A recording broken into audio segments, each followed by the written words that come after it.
Welcome back, everybody. My name is Tucker, and today's continuation of the What's Next series covers the Memphis Grizzlies, who just finished up their second straight season, finishing outside of the playoffs and are once again looking for a new head coach. However, despite their poor records the last 2 years, whoever they hire will take over a team with a good amount of hope for the future. Between some of their young players, potential trades, and their draft possibilities, it isn't difficult to envision a scenario in which this is a very successful rebuild for this team. Let's take a look and see what's next for them. First, let's identify some building blocks for the Grizzlies, beginning with Kyle Anderson, who the team signed to a 4-year deal last offseason to provide some size and wing depth with a bit of playmaking as well, and for the most part, he did that when healthy. He only played in 43 games this season, and even though his per-game averages do leave a bit to be desired from a player getting nearly 30 minutes a game, he was effective nonetheless as an efficient shooter from the field and solid playmaker. The issue, as has been the case his entire career, is his lack of a three-point shot, and he showed little signs that that will change anytime soon.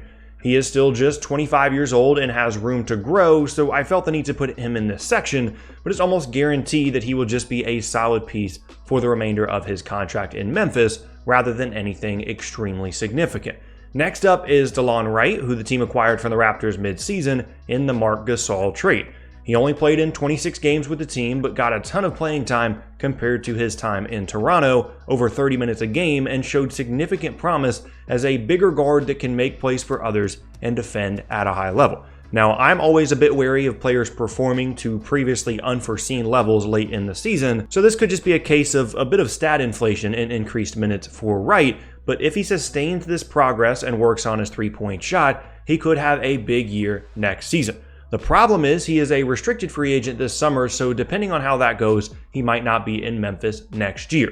Moving on now to the other part of the Marc Gasol trade, Jonas Valanciunas, and his story is pretty similar to Wright. He got a lot more playing time in limited games and posted very good statistics with the Grizzlies, averaging a double-double and throwing in a bit of playmaking as well. He just turned 27, so he should be in his prime for the next few years, and depending on what he does with his player option this summer and or how the Grizzlies handle his next contract, he could be a valuable starting center for them for the next few seasons. Next up is my favorite player on the Grizzlies roster, Jaren Jackson Jr., and very rarely on this channel do I self-promote, but I do have to say that it was extremely satisfying to see how well he performed as a rookie, because I had him ranked as my second best prospect and best big man in the draft this time last year, and I got a good amount of heat for it. To me, it was pretty clear that his versatility on both ends of the floor would translate extremely well to the pro game, and that turned out to be the case. His numbers might not be anything crazy, but he was just 19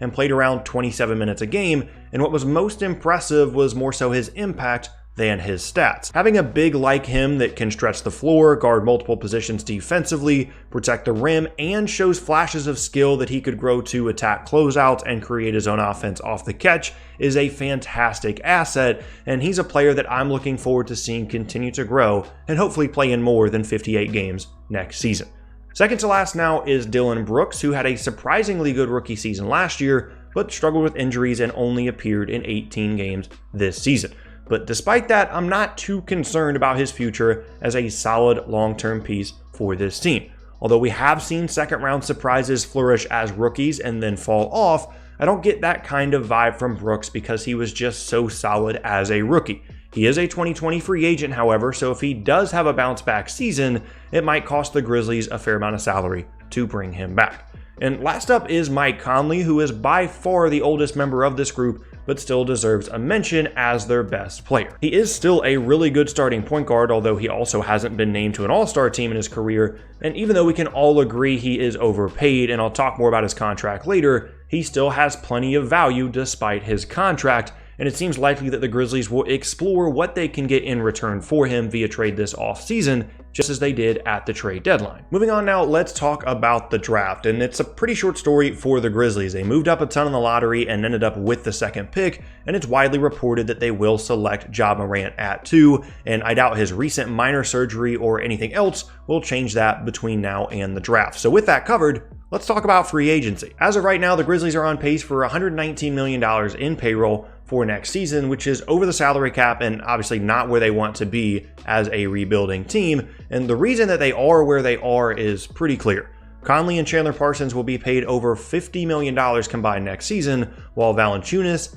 Avery Bradley, Anderson, and CJ Miles will all be paid over $8.5 million each next season. On top of that, they do have to decide what to do about the free agency of DeLon Wright. Given their apparent draft intentions, it would seem that bringing him back wouldn't be a huge priority, but his size and ability to play on or off the ball would actually mesh really well with Morant or Conley, assuming that he doesn't get traded, and obviously it would be nice to retain him since they just traded away Marc Gasol to get him. So as long as the price is reasonable, somewhere in the $5 to $8 million a year range, I would do my best to try and bring Wright back on a 2 to 3 year deal to bolster the backcourt rotation. Getting back now to the overall salary situation, even though it isn't ideal for a team that looks to be headed for another lottery finish next season to have such a high payroll number, there are some variables that could lower it. First is the Valanciunas player option, and unfortunately, I couldn't find any articles referencing his intentions on picking it up or not, and it's really tough to tell which direction he might go. On one hand, making over $17 million next year is a good deal for him, and then he can go into the 2020 free agency at 28 years old and seek his last big contract in the league. On the other hand, he did play really well in his limited time in Memphis at the end of the year, so he could look to cash in on that by becoming a free agent this summer, where there's a lot of cap space available around the league, while also taking away the risk of getting injured next year in advance of his 2020 free agency. But at the end of the day, it doesn't really have a huge impact on their 2019 free agency situation, because even if he does opt out, they'll either agree to a new deal with him that pays right around the same amount per year, just on a longer term, or let him walk and be a few $1 million under the salary cap. But for now, to keep it simple, let's just assume he picks up his option and becomes a 2020 free agent instead. The other variable here is that they can buy out Avery Bradley's non-guaranteed contract for next year and open up about $10 million on their payroll. But even if they did that and Valanciunas turns down his option and they let him walk to get rid of about $27 million in payroll, a good chunk of that will be taken up by Morant's rookie deal and the likely re-signing of Wright. And then they'd have somewhere around $10 million to play with to try and bring in some young talent or veteran depth if they chose to. But as you can see here, the real focus should be on the summer of 2020, where they'll have a massive amount more cap space than in 2019, and they do have a few options here. First, they can bring back Wright this summer, but let Valanciunas walk in 2020, and when you account for that deal of around $8 million a year and Morant's rookie salary, they'll have about $48 million in cap space in 2020, and that is even assuming that they don't find a taker for Mike Conley in the trade market between now and then, because he accounts for a huge amount of their payroll in 2020. And their other options would be to not bring back Wright this offseason and let Valanciunas walk in 2020, which would create over $50 million in 2020 cap space, or bring them back in the respective off seasons and still have over $30 million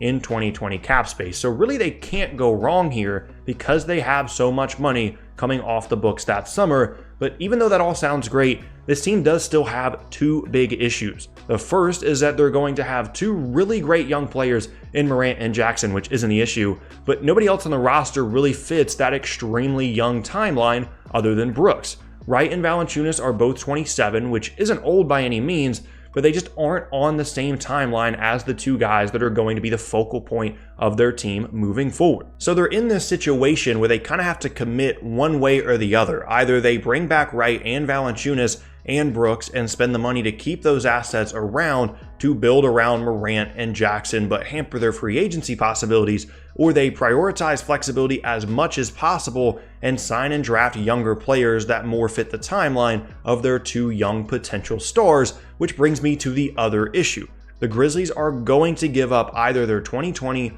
or 2021 first round pick to the Boston Celtics. The pick is top 6 protected in 2020 and unprotected in 2021. So if they go the route of just continuing to build around Morant and Jackson, they're likely going to give away a high draft pick in one of those off seasons that will really hinder their progress as a team. So with that in mind, it might make the most sense to make the 2020-21 season their big move year to jump up in the standing. They could sign Wright to a fair deal this offseason, trade Conley for younger pieces, aim for a high lottery pick in 2020, and hope that it lands in the top 6 so that they get to keep it, and then use their 2020 cap space to spend big on pieces that fit well around Morant, Jackson, and whoever they get in the 2020 draft, so that when they give up their unprotected 2021 pick, it will hopefully be a non-lottery selection. And that would be the ideal scenario, but it involves a good amount of risks. the possibility that Jackson's development stalls, or Morant doesn't develop properly, or that they can't bring back Wright on a fair deal,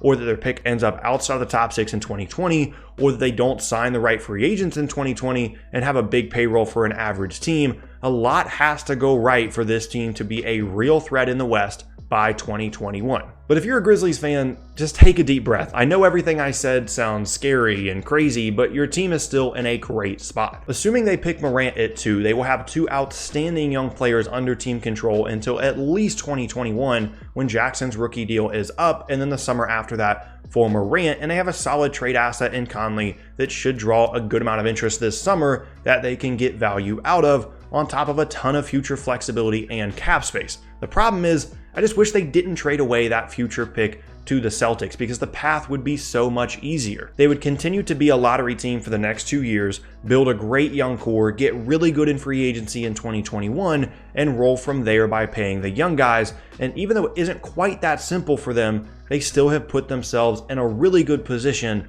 and I, for one, am really excited to see what they can do with it. And there you have it. That is going to be the end of today's video, and I thank you all very much for watching. I hope you enjoyed it. If you missed any of my previous videos, then be sure to check out the boxes on screen. Thanks again, and I'll see you all next time.